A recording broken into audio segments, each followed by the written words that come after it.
하나님의 말씀은 구약성경 신명기 14장 1절로 21절 말씀입니다.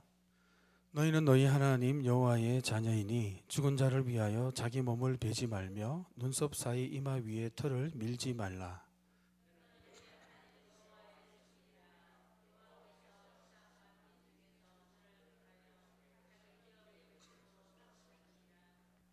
너는 가증한 것은 무엇이든지 먹지 말라.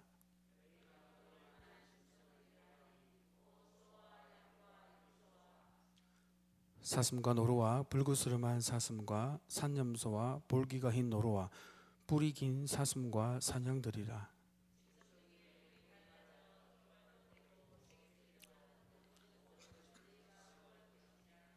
다만 색임질을 하거나 굽이 갈라진 짐승 중에도 너희가 먹지 못할 것은 이것이니 곧 낙타와 토끼와 사반, 그것들은 색임질은 하나 굽이 갈라지지 아니하였으니 너희에게 부정하고,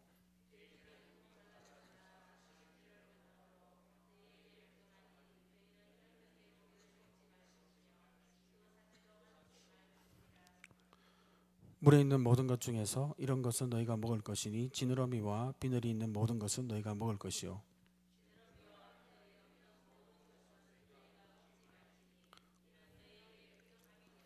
정한 새는 모두 너희가 먹으려니와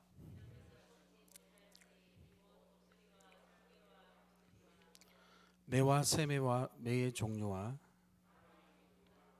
타조와 타흐마스와 갈매기와 새매의 종류와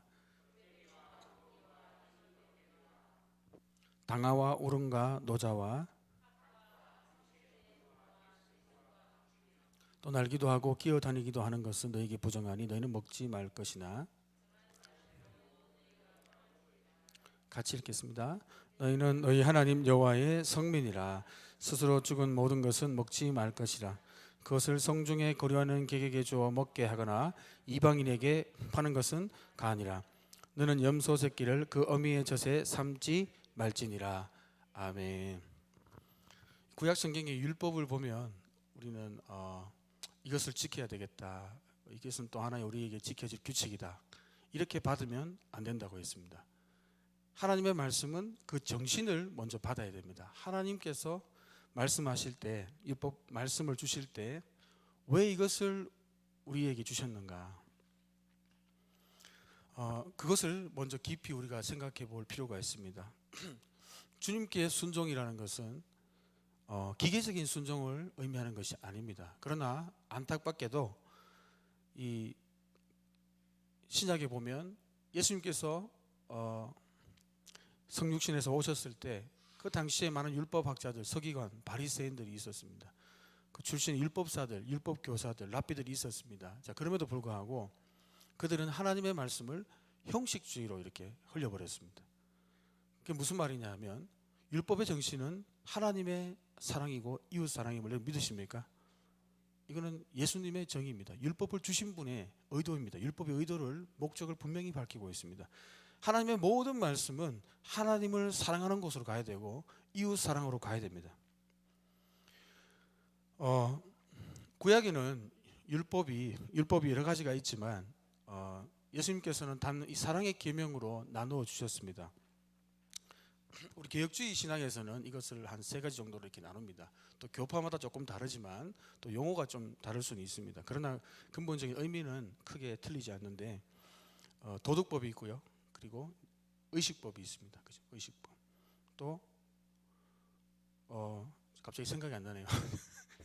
율법의 종류들이 있습니다. 근데 오늘 이 음식법인데 음식에 관한 지금 율법을 이스라엘 백성들에게 주고 있는 것입니다.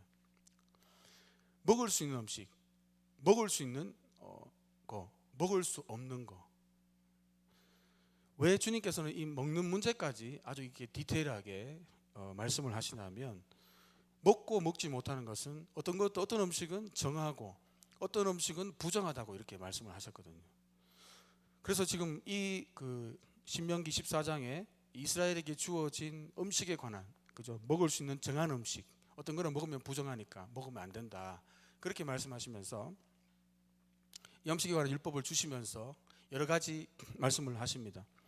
자, 여기 해석에 관한 여러 가지 학설들이 있습니다. 이게 학자에 따라서 조금 다릅니다. 또 교파마다 좀 다 다릅니다. 그래서 대충 이렇게 조합을 해보면 어떤 분들은 위생적인 관념, 그 당시에 의학술로 기준을 했을 때 위생적으로 먹어도 되는 것, 주님이 허락하신 것 같다. 뭐 어떤 분들은 뭐 종교적인 이유에서 그런 것 같다. 여러 가지 이유들을 갖다 댑니다. 그죠? 그러나 저는 불확실한 해석은 하지 않는 게 저는 기본 원칙이라고 생각합니다. 성경 말씀을 이렇게 해석함이 있어가지고 자칫 잘못하면 이게 풍교적으로 해석하거나 자의적으로 해석할 여지가 있습니다. 그렇기 때문에 어떤 추측성 그 해석은 자칫 잘못하면 하나님의 말씀에 오류를 전달하기 때문에 굉장히 조심을 해야 된다고 생각합니다. 그래서 우리가 이 신명기에 이스라엘에게 주어진 이 음식 정부정, 그러니까 정결법이죠, 일종의 이 정결법, 음식에 관련된 것도 있고 여러 가지 정결법들이 있는데 특별히 이 음식 관련된 정결법은 레위기에 잘 나오고 있습니다. 레위기 11장에 보시면요, 레위기 11장에서 15장까지가 바로 이 정결예법입니다. 정결예법. 어떻게 이렇게 거룩하고 구별되게 이스라엘 백성들이 살아갈 수 있는가? 그 우리가 오늘 말씀하는 이 음식법이 바로 11장, 레위기 11장에 나오거든요.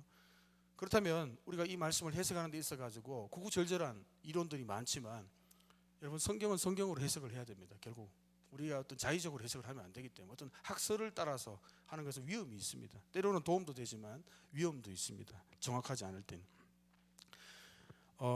이 음식법, 복잡한 음식법을 주신 이유가 있습니다. 이유가 레위기 11장 43절을 제가 한번 읽어드리겠습니다. 그 목적이 이렇게 되어 있습니다. 레위기 11장 43절에 보면 너희는 기는 바 기어다니는 것 때문에 자기를 가증하게 되게 하지 말라. 그리고 부정하게 하지 말라 했습니다. 이렇게 지금 신명기 14장에 나오는 이 음식법은 레위기 원래 11장에 주어진 건데 정결 예법으로, 그죠? 정한 음식만 먹어야 된다고 하시면서 주신 건데 그 내용이 이 신명기 14장에는 다 나오지는 않습니다. 아주 간략하게 나오고 더 자세하게는 이 레위기 11장에 쫙 나옵니다. 그리고 제가 지금 읽어드렸던 이 음식법, 복잡한 음식법을 주신 목적을 분명히 말씀합니다. 레위기 11장 43절 보면 너희는 기는 바 기어다니는 것 때문에 자기를 가증하게 되게 하지 말라. 음식에 관한 율법을 주시고 정한 음식, 부정한 음식을 주시고 마지막에 밑으로 이제 결론을 내면서 이 레위기 11장 43절에 이런 부정한 음식 때문에 너희가 스스로 가증하게 되면 안 된다 이렇게 말합니다. 여기 가증하게 되면 안 된다. 하나님 앞에 너희 스스로 가증하게 되게 하지 말라. 그러기 위해서 부정한 음식은 피하고 정한 음식을 먹어야 된다 이렇게 말씀을 하거든요. 그 말씀은 무슨 말이냐면 이 가증하게 된다는 말은 원어로 보면 영혼을 더럽히지 말라는 것입니다. 여러분, 구약에는요 이 의식법이라는 게 있습니다. 그것이 음식법이 될 수도 있고요, 여러 가지 정결 예법이 될 수도 있습니다. 그런데 중요한 것은 뭐냐면 이런 음식법을 포함해서 의식법이 있거든요. 의식법이 있는데 이 의식법을 주신 이유가 있습니다. 의식법을 이 바리새인과 서기관들은 이 의식법들을 오해했습니다. 그래서 이 율법의 해석이 틀려버리니까 그 당시에 예수님이 오셨을 때 성전 제사가 예배가 엉터리가 돼가 있었습니다. 엉터리가 돼가 있었고 영적으로 완전히 그 다운돼가 있었습니다. 그리고 하나님을 제대로 알 수가 없었습니다. 왜? 영적 지도자들이 하나님의 말씀을 제대로 풀어내지 못하는 거예요. 그래서 산상수훈에 보면은 예수님께서 계속 그 율법의 본 의미를 설명해. 너희가 옛날에 이렇게 들었으나, 그 말은 랍비들에게 너희가 가르침 받았다는 거예요. 그러나 나는 말하노니 하면서 그 율법의 원래 목적들을 자꾸 설명해 주지 않습니까? 내가 율법을 폐하러 온 것이 아니라 완성하러 왔다고 하시면서 마태복음을 통해서 또 복음서를 통해서 이렇게 예수님이 펼쳐주시는데 이 의식법은 어떤 것이 있냐면요, 오늘 음식법이 있습니다. 음식법. 그리고 우리가 잘 아는 할례법도 있고요, 포함되고, 그리고 제사법, 지금으로 말하면 이 예배하는 방법이죠. 그죠? 우리가 아무렇게나 뭐 번제물 어떻게 드려라, 뭘 드려라, 어떤 짐승을 어떻게 드려라, 어떤 방식으로 드려라, 세세한 규정들이 있지 않습니까? 그냥 자기 마음대로 내키는 대로 드리는 게 아니라 정한 예물에 정한 방법으로 드려야 되거든요.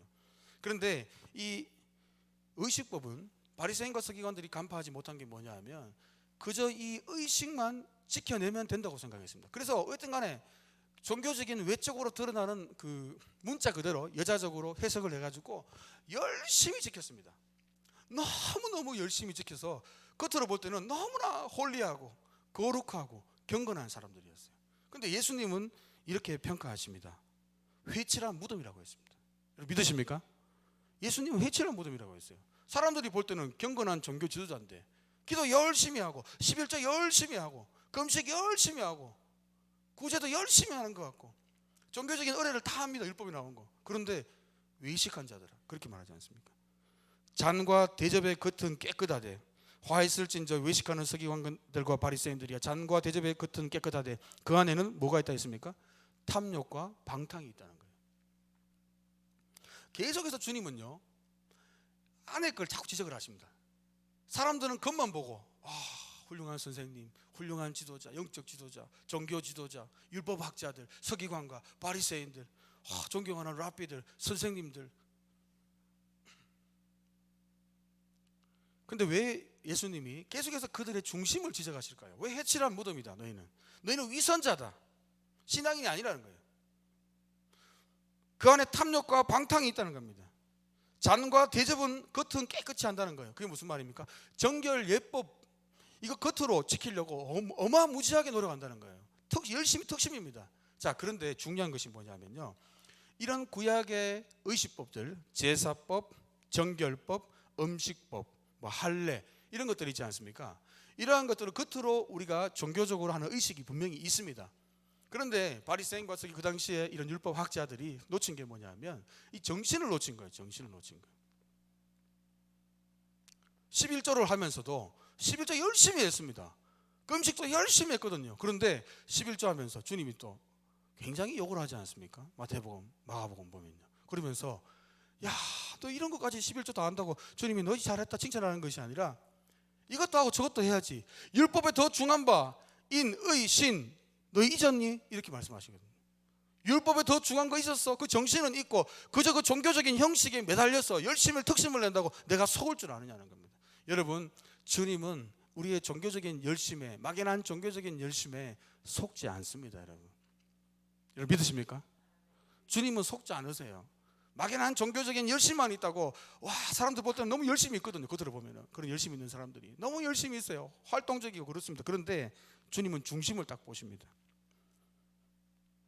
여러분 이 구약의 제사법을 봐도 그렇습니다. 주님이 이사야 1장에도 보면 헛된 제물을 가져오지 말라. 분향은 내가 가증히 여기는 것이다. 그러면서 월삭과 안식과 대회로 모이는 거, 성회와 아울러 악을 행하는 거 내가 견디지 못하겠다. 오지 말라는 거예요. 제사드리러, 예배드리러 오지 말라는 겁니다. 너 거기 빨리 그 안에 있는 악을 제거하라는 거예요. 악을. 그 악이 뭡니까? 선행을 배우며 정의를 구하고 학대받는 자를 도와주고 고아를 위해 신원하고 과부를 변호하라. 율법의 사랑과 자비와 긍휼과 공의가 없다는 거예요. 그거는 다 무너뜨려 놓고 종교적인 의식으로 그냥 헌금 갖다 바치는 겁니다. 여러분, 주님은 우리와 인격적인 교제를 하시는 걸 원하시는 것이 어떤 종교적인 의식을 통해서 만나기를 원하는 것이 아닙니다. 여러분, 종교적인 의식은 분명히 형식이 내용을 담기 형식이 있어야 되는데 그 안에 내용이 있어야 되는 거예요. 그게 뭐냐면요, 하나님을 마음을 다해 뜻을 다해 중심을 다해 사랑하고 경외하는 마음인 줄 믿으시기 바랍니다. 심지어는 제사 때도요, 순종이 제사보다 나으니라. 순종 없는 거, 하나님 말씀에 관심 없고 그 종교의식에 참여하는 만으로 하나님을 만족시키거나 만족하는 예배를 드릴 거라고는 상상도 하지 말라는 거예요. 할례도 마찬가지입니다. 예레미야가 이렇게 말했습니다. 예루살렘 주민아, 너희는 스스로 할례를 행하여 마음 가죽을 베고 여호와께 속하라.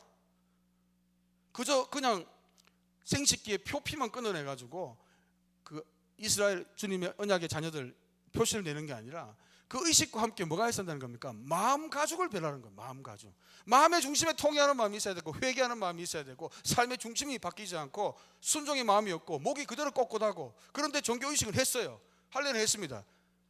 엉터리라는 겁니다. 엉터리. 그러면서 이제 음식법의 문제에도 주님이 말씀합니다. 음식법도 일종의 의식법이거든요. 의식법. 여러분, 아까 제가 레위기 11장 43절 이 음식법에 정부정 음식에 나누는 그 목적을 말씀을 드렸습니다. 레위기 11장 43절 결론을 통해서 다시 한번 읽어드리겠습니다. 너희는 기는 바 기어다니는 것 때문에 자기를 가증하게 되게 하지 말아야 된다.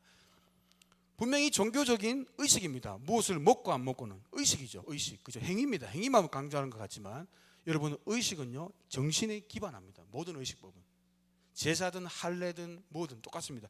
음식법도 마찬가지입니다. 그래서 여기 보시면 단순히 어떤 음식을 먹고 안 먹고의 문제가 아니라 그 외적인 정결 예법을 통해서, 율법을 통해서 주님이 나타내고자 하는 것은 뭐냐면 자기를 가증하게 하지 말라. 이 가증하다는 말은요, 행위를 어떻게 가증하다, 이게 말이 아닙니다. 원어를 보면 가증하다는 말은 영혼을 더럽히지 말라. 그래서 구약의 모든 의식법은요, 음식법을 포함해서 이 모든 종교적인 의식법은 뭐냐 하면 외적인 종교의식을 통해서 거기에 머물면 안 되고 내적인 성결로 나아가야 된다는 겁니다. 여러분 믿으십니까? 그걸 지금 얘기하는 거예요. 여러분, 지금 우리는 이 말씀을 보면서 우리는 이제 음식의 문제가 유대인들이 먹는 이런 거 있지 않습니까? 코셔라고 하는데, 코셔라고 하는데 이런 음식에 우리가 얽매일 필요는 없습니다. 왜냐하면 예수님께서 이렇게 분명히 말씀하셨거든요. 이 의식법에 대해서 제대로, 음식법에 대해서 제대로 깨닫지 못하고 이 먹고 먹는 말 그대로 그 행위 자체에만 집중하는, 그 의식 자체에만 집중하는 사람들에게 주님이, 그 정결 예법에만 집중하는 그 당시의 서기관 바리새인을 비롯해서 사람들에게 주님이 이렇게 말씀하시거든요. 마가복음 7장 15절에 무엇이든지 밖에서 사람에게로 들어가는 것은 능히 사람을 더럽게 하지 못한다. 사람 안에서 나오는 것이 사람을 더럽게 하는 것이 니라. 사람 안에서 나오는 겁니다. 밖에서 들어오는 게 그게 아니라 이제 이 정결 예법, 주님이 이제 예수님이 이 땅에 오셔가지고 율법이 그 희미한 그림자로 비추고 있던 그 율법의 본체가 누구입니까, 여러분? 예수 그리스도입니다. 믿으십니까? 예수 그리스도예요. 예수 그리스도, 율법의 본체가 되시는, 그 본질이 되시는 예수 그리스도께서 율법의 그 본 의미를 설명하시잖아요. 이제는 예수님이 오시고 난 뒤부터 이제는 어떤 일이 벌어집니까? 음식법으로 유대인과 이방인이 갈라지는 게 아닙니다. 무엇이든지 밖에서 사람에게로 들어가는 것, 옛날에는 율법에는 부정한 음식, 부정한 물건, 부정한 짐승에 의해서 접촉하거나 먹거나 마시면 부정하게 되거든요. 그런데 지금은 그것이 아니라 사람, 원래 그 의식법이 나타내고자 하는 근본 목적인 내적인 정결입니다. 그걸 말씀하시거든요. 그러면서 무엇이든지 밖에서 사람에게로 들어가는 것이 너희를 더럽게 하는 것이 아니라 사람 안에서 나오는 게 더럽게 하는, 이걸 조심하라는 거예요. 이게 율법의 원래 근본 정신이라는 거예요. 여러분, 그래서 예수님께서는 그렇게 말씀을 하십니다. 마음에서 나오는 게 너희를 더럽게 하는 것이지 밖에서 뭘 접촉하든지 뭘 먹든지 그거는 관계없다고 선언하십니다. 아멘입니까? 그래서 우리 마음에서 나오는 게 뭐냐면 마가복음 7장 21절에 보면 악한 생각, 음란, 도둑질, 살인, 간음, 탐욕, 악독, 속임, 음탕, 질투, 비방, 교만, 우매함, 이런 것은 모두 악한 것이 다 속에서 나와서 사람을 더럽게 하느니라.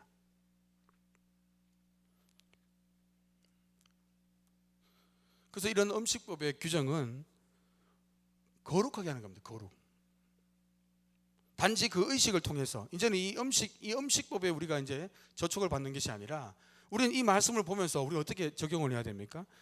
레위기 11장에 아까 결론부에, 이 음식법의 결론부에 다시 한번 그 말씀과 더불어서 정결법의 이 결론이 뭐냐 하면 레위기 11장 44절입니다. 제가 읽어드리겠습니다. 이 음식법의 결론을 또 이렇게 냅니다. 아까 43장의 3절에 이어서 레위기 11장 44절입니다.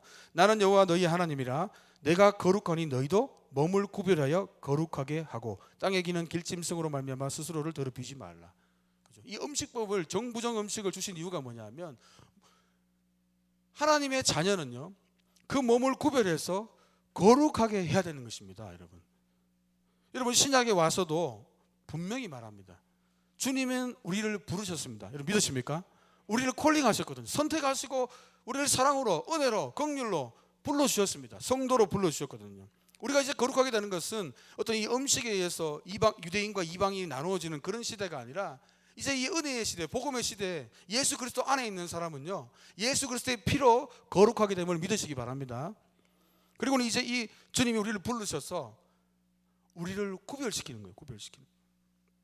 이스라엘을 주님이 부르셔가지고요, 출애굽기 19장 5절에 이렇게 말씀하셨습니다. 그 부르신 정체성과 목적을 이렇게 말합니다. 세계가 다 내게 속하였나니 너희가 내 말을 잘 듣고 내 언약을 지키면 너희는 모든 민족 중에서 내 소유가 될 것이니라. 여기 소유라는 말은 보물입니다. 스페셜한 소유, 보물입니다. 보물. 어떻게 해요? 순종하면. 순종의 자녀로서 우리를 부름받았음을 믿으시기 바랍니다. 순종의 자녀는요, 만민 중에 하나님이 특별한 내 보물이 된다는, 내 소유, 내 보물이 된다는 의미입니다. 누가요? 내 말을 잘 듣고 내 언약을 지키면, 순종하면 모든 민족 중에서 내 소유, 특별한 소유물, 특별한 보물, 귀중한 소유물이 하나님께 매우 값진 보물이 된다는 겁니다. 누가요? 이제 예수 그리스도를 만나서 그분의 말씀을 순종하는 주님의 자녀가요, 하나님 앞에는 보물이 되는 거예요. 보물. 여러분, 순종이 이만큼 귀한 겁니다. 왜 우리를 순종의, 불순종의 자녀에서 왜 순종의 자녀로 우리를 부른 줄 아십니까? 출애굽기 19장 6절에 보니까 너희가 다 내게 대하여 제사장 나라가 되고 거룩한 백성이 되리라. 그죠? 제사장 나라, 하나님을 예배하고 하나님을 알리고 교육하고 그분을 영광을 위해서 구별된 거룩한 백성으로 우리를 불렀습니다. 신약에도 똑같습니다. 베드로전서 2장 9절에 그러나 너희는 택하신 족속이다, 왕같은 제사장이다, 거룩한 나라다, 그의 소유가 된 백성이다. 이는 어둠에서 너희를 불러내어 그의 귀한 빛에 들어가게 하시니 아름다운 덕을 선포하게 하려 하심이라. 똑같습니다. 우리를 이 억만 죄악 가운데도, 이 불순종의 자연에서, 이 죄의 정욕 가운데 찌들어 있는 우리를, 죄와 물로 죽었던 우리를 이제는 순종의 자녀로 여러분 인도하셨음을 믿으시기 바랍니다. 이것이 구원의 방향이에요. 방향. 많은 사람들은 그냥 구원받고 나 천국 가니까 여기에 많은 사람들이 머뭅니다. 여러분, 주님은 우리를 불러주신 목적이 너희를 주의 보혈로 거룩하게 하고, 이제 거룩한 사람, 그 사도 바울은 이것을 갈라디아서에 이렇게 표현하지 않습니까? 다시 너희를 위해 수고하는데 그리스도의 형상이 이루어지기까지 내가 다시 그 자녀를 낳는 해산하는 고통을 가지고 수고를 한다. 해산의 수고를 한다고 했습니다. 사도 바울이 교회를 위해서 사역하는 이유가 다시 갈라디아 교인들에게 당신들이 거듭났지만 여기에서 거듭났고 믿음이 있기 때문에 여기서 거치는 것이 아니라 그리스도의 형상을 이루기까지 성화와 영화의 단계를 가기 위해서 계속해서 주님을 닮아가 거룩하고 구별된 삶으로 살아가기 위해서 당신들을 훈련시키고 회복시키는 그 일들, 그 사역들을 하겠다는 것입니다. 사도 바울은요, 주님의 계획을 정확히 깨닫고 있습니다. 여러분, 사도 바울은요, 복음의 비밀을 깨달았어요. 그리고 종말 때까지 하나님의 모든 계획, 인류를 향한 하나님의 계획을 다 에베소서 통해서 다 공개하지 않습니까? 여러분, 그래서 우리가 이 신약의 성도들은요, 우리가 어떻게 살아야 되느냐? 구원받았으니까, 믿음을 받았으니까, 그럼 우리는 끝난 것이 아니라 어디로 향해야 됩니까? 거룩으로 향해야 됩니다. 우리는 거룩함을 이미 받았지만, 법적인 선언을 받았지만 실제적인 우리의 죄성과 이 땅에서 싸우는 성화의 과정과 영화의 과정으로 나아갑니다. 여러분, 믿으십니까? 주님은 그 길을 인도하고 있어요. 데살로니가 전서 4장 3절에도 보시면 하나님의 뜻은 이것이니 너희의 거룩함이라 했습니다. 거룩함으로 나가야 됩니다. 예수 그리스도를 닮아야 되고 그분의 영광을 위해서 이제는 먹든지 마시든지 그분의 영광을 위해서 우리가 구별된 삶이라는 거예요. 우리는 구별되어 있습니다. 예수 그리스도를 위해서, 주님을 위해서 먹든지 마시든지 주의 영광을 위해서 구별된 사람들입니다. 우리는 이제 막 살면 안 돼요. 왜냐하면요, 사도 바울은 이렇게 말합니다. 우리는 값으로 산 것이 되었기 때문에 주님의 그 귀한 보혈의 값으로 우리를 사셨습니다. 그걸 구속, 대속이라고 하지 않습니까? 대신 샀기 때문에 우리는 이제 우리 게 아니에요. 막 함부로 사는 게 아닙니다. 그리스도인들은 함부로 말하고 함부로 행동하고 세상 사람들처럼 막 싸우고 막 감정 폭출하고 이렇게 하면 안 돼요. 하나님의 뜻을 봐야 됩니다. 여러분, 우리는 구별된 백성입니다. 여러분, 믿으십니까? 구별된 백성이에요. 우리는 거룩한 백성입니다. 주님을 닮아가는 백성이에요. 베드로전서 1장 14절에 그리스도인을 이렇게 표현하고 있습니다. 너희가 순종하는 자식처럼 전에 알지 못하던 때에 따르던 너희 사역을 본받지 말고. 이 그리스도인들에게 이렇게 말씀합니다.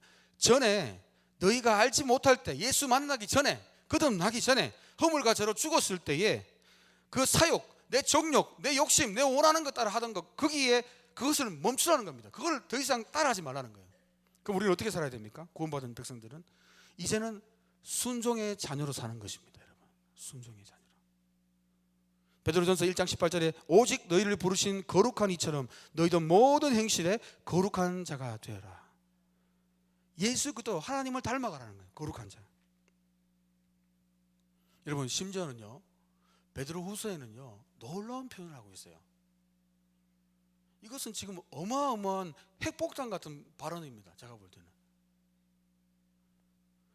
베드로후서 1장 4절에 보면요, 이로써 보배롭고 지극히 큰 약속을 우리에게 주사 이 약속으로 말미암아 너희가 정욕 때문에 세상에서 썩어질 것을 피하여, 그 다음에요, 신성한 성품에 참여하는 자가 되게 하려 하셨느니라. 그 하나님의 성품에 우리가 참여한다는 겁니다. 여러분, 믿으십니까? 여러분, 이거 놀라운 얘기예요. 지금 신의 성품에 참여한다는 거예요. 우리가 인간 피조물이 창조주 하나님의 성품에 참여한다는 겁니다. 이거는 놀라운 얘기예요. 사실은 놀라운 특권입니다. 여러분, 이 말은 무슨 말이냐면 우리를 통해서 우리가 말하고 먹고 마시고 우리의 일상의 삶을 통해서 우리의 모든 예배생활, 섬김, 모든 걸 통해서 예수님의 성품이 나와야 된다는 겁니다. 여러분, 신성한 성품에 참여하는 자가 되어야 되는 것이에요. 그래서 이 베드로 사도는요, 베드로후서 1장 5절부터 이렇게 말합니다. 그리스도인들은 구원받았으니까 뭐 어떻게 살든 천국 가니까 뭐 관계없다, 이렇게 살아서 된다는 게 아니죠. 구원의 방향성은 뭡니까? 여러분, 신앙의 건강이 뭡니까? 거룩이거든요. 거룩. 지금 우리의 열매가 거룩한 열매를 맺고 있는가, 이걸 봐야 됩니다. 신앙이 건강한가? 거룩입니다. 신앙이 바른 길로 가고 있는가? 거룩입니다. 예수님 닮아가고 있는가? 내가 신앙생활 할수록 더 사람이 야갑게 변하고 요령이 더 늘고 하나님 말씀은 순종은 고사하고 더 자기의 경험, 이러면 이거는 뭔가 잘못되고 있는 거예요. 그래서 베드로 사도는 이렇게 말합니다. 더욱 힘쓸 것이 있다는 거예요. 더욱 힘써 너희 믿음에, 믿음은 신앙의 시작입니다. 그죠? 신앙의 시작을 말하는 거예요. 믿음을 가지면 이제 거듭나잖아요. 끝나는 게 아니라 더욱 힘써라. 모든 부지런함과 열심을 내라. 여기에 모든 그리스도인들은, 거듭난 자들은 열심을 내야 됩니다. 뭐에? 더욱 힘쓸 일이 있는데 그것이 뭐냐면 너희 믿음에, 그 구원받은 너희 믿음에 뭐라고 했죠? 덕의 지식을, 지식의 절제를, 절제의 인내를, 인내의 경건을, 경건의 형제 우애를, 형제 우애의 사랑을 더하라. 더욱 힘써 더하라. 공급하라는 겁니다. 계속해서 공급하라는 거예요. 지금 신앙생활은 이거 하는 겁니다. 지금 이거 예수님 닮아가는 거, 이 작업하는 거예요. 근데 이 작업은요 우리 힘대로 되지 않거든요. 누구의 도움이 필요합니까? 성령의 도움이 필요한 겁니다. 성령이. 내가 지금 성령의 감동을 따라 살고 있는가, 성령의 인도함을 받게 되면요 이 성품이 자꾸 훈련됩니다. 그런데 때로는 우리 죄성을 따라가잖아요. 그러면 우리 주님이 하시는 게 있습니다. 히브리서 12장 10절에 보니까 그들은 잠시 자기의 뜻대로 우리를 징계하였거니, 이게 그들이라는 것은 육신의 부모를 말합니다. 육신의 부모는 잠시 자기의 뜻대로 우리를 징계하였거니와 오직 하나님은 우리의 유익을 위해 그의 거룩하심에 참여하게 하시느니라. 예수님을 닮아가기 위해서 우리의 죄성이요 하나님 말씀보다도 이것보다도 자꾸 딴 걸 바라볼 때, 그때 주님 어떻게 해요? 때로는 징계도 하시는 거예요. 하나님이 징계가 온다는 거예요. 이것은 우리의 유익을 위한 징계입니다. 부모님들이 사랑하는 자녀가 잘못된 길로 갈 때 징계하듯이 우리 주님도 우리가 거룩의 방향을 벗어날 때, 성령의 인도함이 아니라 육신의 정욕을 따라서 자꾸 살아가려고 할 때 주님이 어떻게 해요? 우리를 징계하시는 거예요. 징계.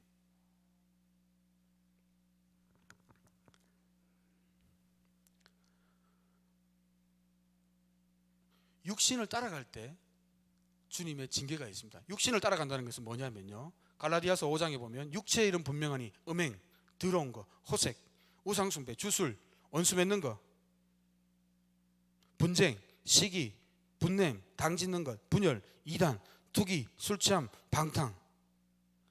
이게 육신의 열매입니다. 이게 육을 따라, 이런 열매가 나에게 드러나면 나는 지금 성령을 따라가는 게 아니고 내 육신의 정욕을 따라가는. 그러면 어떻게 돼요? 주님이 맴매하시는 거예요. 맴매. 회초리를 드시는 거예요. 이게 훈련, 고난을 통해서 주님이 훈련을 시킵니다. 광야에서 이스라엘 백성들, 그죠? 불순종하고 우상 숭배하고 막 거역하고 반역하고 불만 터뜨리고 할 때 주님 훈련시키신 것처럼 우리 인생의 광야 가운데 주님 훈련시키는 거예요. 센 사람 막 붙여주기도 하고 때로는 어려운 상황을 주시기도 하고 하나님 앞에 회개하게 만드는 겁니다. 그래서 하나님의 이 거룩한 근심을 하게 하는 거예요. 하나님 앞에 돌아올 수 있도록. 여러분, 우리는 성령을 따라 행할 때에, 성령의 감동을 따라 행할 때에 이 거룩한 영, 성령, 진리의 영, 성령을 따라 감동을 따라 갈 때에, 이 인도함을 받을 때에 우리는 온전히 이 거룩으로 나아갈 수 있음을 믿으시기 바랍니다. 성령을 따라 행하는 것은 뭐냐면요, 성령을 따라 행하면 육체의 욕심을 이루지 않는다고 갈라디아서는 분명히 말하고 있습니다. 성령에 따라 행하는 것과 육체의 소욕이 서로 부딪힙니다. 그러면 육체의 소욕이 죽어버려요. 성령을 따라가면. 그죠? 근데 성령을 따라가지 않으면 육체의 소욕을 따라가게 되어 있습니다. 서로 대적해서 원하는 것을 하지 못하게. 이 두 섬, 성령의 법, 생명의 성령의 법과 이 육신의 법을 계속 따라가는 거예요. 죄의 법을 이 두 법이 싸우는 거예요. 죄성이. 이게 우리 그리스도인의 삶이거든요. 실제로. 이게 영적 전투입니다. 영적 전투. 여러분, 성령에 따라갈 때 이 거룩의 열매를 맺게 되는데, 성령의 열매는 뭐냐면요, 한번 따라해 보시겠습니까? 사랑, 희락, 화평, 오래 참음, 자비, 양선, 충성, 온유와 절제니 이 같은 것을 금지할 법이 없느니라. 여러분, 성령을 따라가면요, 생명의 성령의 법을 따라가다 보면요, 여러분 무엇을 완성하게 됩니까? 율법이 완성됩니다. 여러분, 성령을 따라가다 보면요, 율법이 완성되게 되어 있어요. 그죠? 기억나십니까? 여러분, 성령의 열매가 사랑과 희락과 기쁨이 없어요. 신앙생활 하면서 사랑이 없습니다. 화평이 안 돼요. 가는 곳마다 분열이 일어나요. 이건 성령을 따라가는 게 아닙니다. 여러분, 공동체에 성령이 하나 되게 하신 것을 어떻게 해요? 힘써 지켜라. 아멘입니까 여러분? 성령을 따라가는 사람들은요, 어찌하든지 간에 화평하게 하나 되기 위해서 나 자신을 포기할 줄 아는, 이게 성령 충만한 사람입니다. 성령 충만한 사람. 오래 참습니다. 성령 충만한 사람. 성령의 인도함 받는 사람은 오래 참아요. 쉽게 불같은 화를 내는 사람은요, 이 육신의 정욕을 따라가는 사람이에요. 그럼 주님이 또 맴매하십니다. 그죠? 회초리를 드시군. 자비, 긍휼의 사람이 돼야 되고, 양선, 선을 내고, 충성되고. 충성하지 못하면 안 되지. 하나님 앞에, 사람들 앞에 신실하고, 직분도 충성스럽게 감당하고, 그죠? 왔다 갔다 하지 말고, 온유하고 절제합니다. 방종하지 않습니다. 여러분, 그리스도인들은요, 이러한 열매를 위해서 끊임없이 뭘 하라고 했습니까? 아까 베드로전서 1장에 보니까 더욱 힘써 더해라. 믿음이 끝이 아니라 믿음에 뭘 더하라고 했습니까? 믿음에 덕을 대야 됩니다. 이 덕은 뭐냐면 그리스도를 닮음으로 인한 도덕적인 탁월성이에요. 여러분, 왜 교회가 지금 욕먹는 줄 아십니까? 여러분, 말씀에 다 나와요. 교회가 욕먹는 이유가 있습니다. 한국교회가. 다른 이유가 없습니다. 예수님 닮아가는 거 포기했기 때문이에요. 제가 볼 때는. 예수님을 닮아가면요, 세상은 칭찬하게 되어 있습니다. 아멘입니까 여러분? 도덕적인 탁월성이 생겨요. 우리의 신앙은요, 윤리적으로 윤리의 열매를 내기 위해서 하진 않지만 예수님이 따라가다 보면, 예수님의 말씀을 따라 그분의 삶을 우리가 쫓아가다 보면요, 우리가 어떻게 돼요? 거룩하게 변하거든요. 예수님처럼 변해요. 그러면요, 세상의 윤리적인 관점에 봐서도 우리는 탁월하게 됩니다. 여러분, 믿으시기 바랍니다. 우리는 마음의 법까지 따르잖아요. 세상은 그저 예적으로 했냐 안 했냐 이것만 모르는데, 우리는 마음의 법까지, 이 양심이 얼마나 예민한지 그리스도인들은 모릅니다. 양심을 하나님이 깨끗하게 하셨거든요. 그리스도의 보혈의 피로. 그래서 교회가, 성도가 도덕적인 탁월함이 있어야 됩니다. 탁월함이. 예수 그리스도를 닮아감을 포기하지 않기를 소망합니다. 이것은 어떻게 드러나냐? 믿음의 덕을 쌓아야 됩니다. 덕이 뭐냐? 도덕적인 탁월함. 예수님 닮아가면요, 세상의 기준을 봐서 도덕적으로도 탁월해야 돼요. 탁월해야 돼요. 야, 저 법 없어도 살겠다. 예수 믿는 사람은 법 없어도 산다. 법보다 더 윤리적 기준이 높은데 저 사람들 삶을 보니까 너무 깨끗하고 투명하고, 이런 평가를 우리는 받아야 된다는 것입니다. 두 번째는 덕의 지식을 쌓아야 됩니다. 지식이 있어야 됩니다. 신앙생활 하는데 지식이 뭐냐면 하나님의 뜻을 받드는 데 필요한 지혜와 통찰력이 있어야 돼요. 성령께서 주시는 지혜와 통찰력이 있어야 됩니다. 신앙생활 하려면 성령의 감동이 있어야 돼요. 말씀을 해석하는 것도 성령의 감동이 있어야 되고 통찰력이 있어야 되고, 신앙생활 할 때 인간관계에 어떻게 우리가 접목할 것인지, 어떻게 화평을 강구할 것인지, 사랑을 강구할 것인지, 세워갈 것인지를 고민하려면 하나님 주신 지혜와 통찰력이 있어야 됩니다. 이것을 구하시기를 소망합니다. 그리고 지식의 절제를 해야 돼요. 절제는 뭐냐? 방종과 어떤 성적인 남용과 반대되는 그런 개념의 말입니다. 그죠? 절제함이 있습니다. 이게 또 성령의 열매이기도 합니다. 절제에 그 다음에 뭐를 더하죠? 인내. 그죠? 하나님의 신뢰, 약속의 성취에 대한 소망 가운데 참고 인내하고 신앙생활하는 거, 섬기고 헌신하는 거. 그죠? 그 다음에 인내에 뭘 더합니까? 경건입니다. 경건은 뜻대로 하며 하나님 뜻대로 헌신하고 하나님의 손금에 참여하는 것, 경건. 그리고 경건에 형제 우애. 이 교회생활 할 때 형제 우애가 있어야 돼요. 왜냐하면 우리는 예수 안에 한 권속이 되었음을 믿으시기 바랍니다. 한 권속이라, 가정의 개념입니다. 권속이라는 말은 예수 안에 하나 된 형제 자매라고 했거든요. 형제 자매.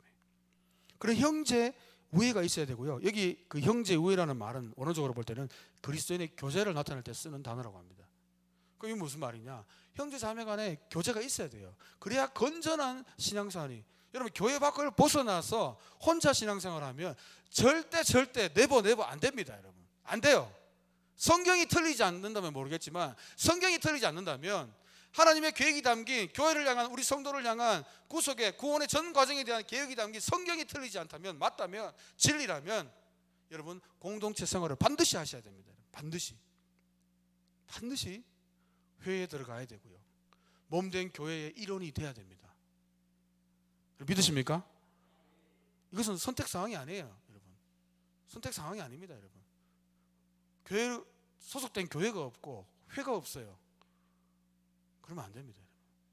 반드시 영적 지도자의 지도를 받아야 됩니다. 받아야 돼요. 관리를 받아야 됩니다. 기도도 받아야 되고 사랑도 받아야 됩니다. 그래야 신앙이, 위로도 받아야 됩니다. 그 다음에 형제 우애에 마지막으로 무엇이 있어야 됩니까? 사랑입니다. 사랑. 이거는 이제 아까 형제 그 우애라고 했죠. 형제 우애보다 더 깊은 사랑. 이 사랑은 아가페입니다. 한번 따라해 보시겠습니까? 아가페.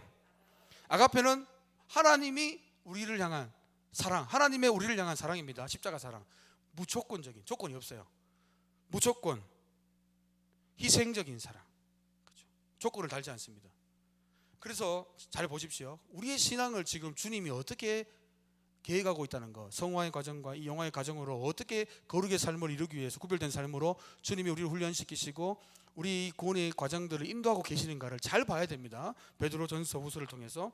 이게 뭐냐면요, 믿음에 시작해요. 믿음에 시작해서 이 최종착역, 물론 이 중간의 과정들은 서로 상호 보완을 합니다. 그런데 이것이 가장 그리스도의 그 소위 말하는 장성한 분량으로 주님을 닮은 참 더 거룩해지기 위해서 최종의 그 단계까지 가면 어디까지 가야 되는가? 끝은 아가페 사랑으로 나가야 됩니다. 여러분, 교회가 아가페 사랑으로 나아갈 때 교회는 장성한 분량으로 나아가게 됩니다. 여러분, 에베소서 말씀 보니까요, 어떤 거짓된 잘못된 가르침이 들어오지 않습니까? 거기에 흔들리지 않기 위해서 주님이 뭘 주셨다고 했습니까? 주님이 이 땅에 성육신하시고 성천하시면서 사단과 죄에 대해서 승리하시면서 그 영적 전쟁에서 승리하시고 보좌 우편 올라가시면서 예수님께서 교회에게 주신 게 있다 그랬어요. 여러분 기억나십니까? 에베소서 말씀. 선물을 주고 가셨어요. 선물. 그게 은사입니다. 은사.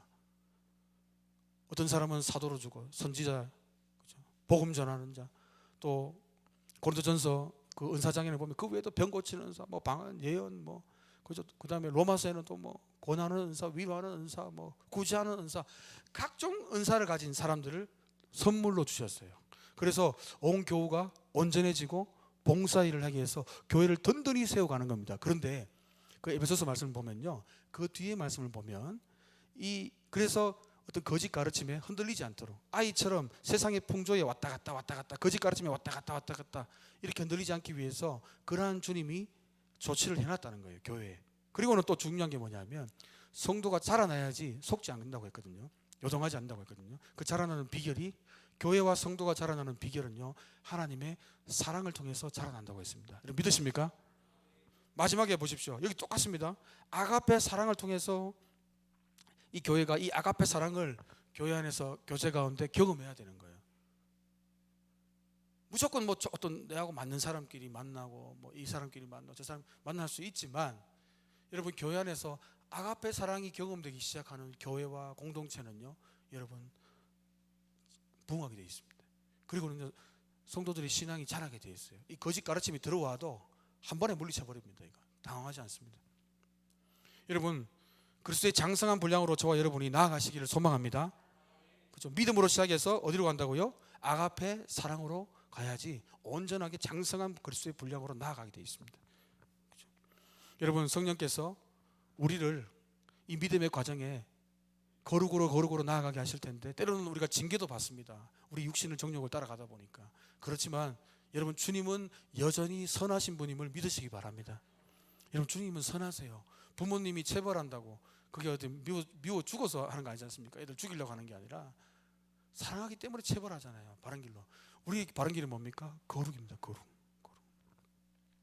특별히 이 구약에 이 음식법을 보면, 정한 음식, 부정한 음식을 보면요, 우리가 생각해 봐야 될 것이 뭐냐면, 이 음식은요 매일 먹는 거지 않습니까? 매일 먹습니다. 음식은 뭐 한 달치 한 번에 몰아 먹고 뭐 갑자기 이렇게 먹할 수 없잖아요. 몇 끼 먹어야 되고요.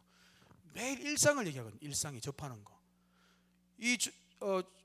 주님께서는요 이 음식 문제를 통해서 매일의 삶을 체크하기만. 그래서 유대인들은요 이 음식 먹다가 갑자기 어떤 날 뭐 정한 거 먹다가 또 뭐 실수를 했든 어쨌든 간에 부정한 거 먹을 때, 아차 맞아 나 구별돼 있지. 근데 이 과정이 음식을 먹을 때, 음식을 뭐 먹다 안 먹다 이런 게 아니라 매일 먹지 않습니까? 이게 뭘 의미하냐면, 우리의 구별된 삶은, 주님 앞에 구별된 삶은요 이 일요일이 아니에요. 주일만 그런 게 아니라 매일의 삶이 주님 앞에 구별되어 있어야 된다는 겁니다. 믿으십니까 여러분? 신약에서는 이렇게 말하죠. 로마서 12장 1절에 그러므로 형제들아 내가 하나님의 모든 자비하심으로 너희를 권하노니 너희 몸을 하나님이 기뻐하시는 거룩한 산 제물로 드리라. 이는 너희가 드릴 영적 예배니라. 너희 몸을 하나님이 기뻐하시는 거룩한 산 제물로. 살아있는 제물. 구약에서는 닭을 떠서 죽이지 않습니까? 제물 드릴 때 죽이는 게 아니라 이제 살아있잖아요. 우리가 제물이에요. 우리가 그리스도 한 분 한 분, 성도님 한 분 한 분이, 저와 여러분이 주님 앞에 거룩한 제물로 드려지는 겁니다. 여기서는 죽은 제물이 아니고요 살아있는 제물이에요. 우리가 교회에 있든 교회 밖에 있든 직장에 있든 학교에 있든 학원에 있든 회사에 있든 누구를 만나든 무엇을 하든 어디에 있든 무엇을 하든지 간에 매 순간순간이 하나님 앞에 말 그대로 먹든지 마시든지 주님의 위에, 영광을 위해 존재하는 존재임을 믿으시기 바랍니다. 거룩으로 나가야 되고, 이 거룩함을 통해서 우리 주님을 알려야 됩니다. 삶의 모든 가치와 의미가 주께 드려져야 된다는 거예요. 그게 구별되는 거거든요. 구별되는 거. 여러분 우리는 막 살면 안 돼요. 함부로 막 말하고 함부로 막 행동하고 그러면 안 돼요. 우리는요 왕의 자녀임을 믿으시기 바랍니다. 우리는 왕족이에요. 왕족. 왕족은요 품위가 있어야 돼요. 그리스도인은 말하는 것도 품위가 있어야 돼요. 그죠? 회의할 때도 품위가 있어야 돼요. 회의할 때도. 세상 사람들 막 싸우잖아요. 그리스도인들 회의가 싸우면 안 되고, 자기 점잖하게, 젠틀하게, 신사적으로 자기 의견을 반대하더라도 상대방의 인격을 무시하지 않고, 그게 거룩입니다. 거룩. 말과 행동에, 그죠? 주님 앞에서 코람되어 구별된 삶. 그죠? 여러분, 저와 여러분이 정말 성령 안에서 날마다 이 거룩의 삶으로 나아가시는 복된 삶이 되기를 예수님 이름으로 축복합니다. 기도하겠습니다.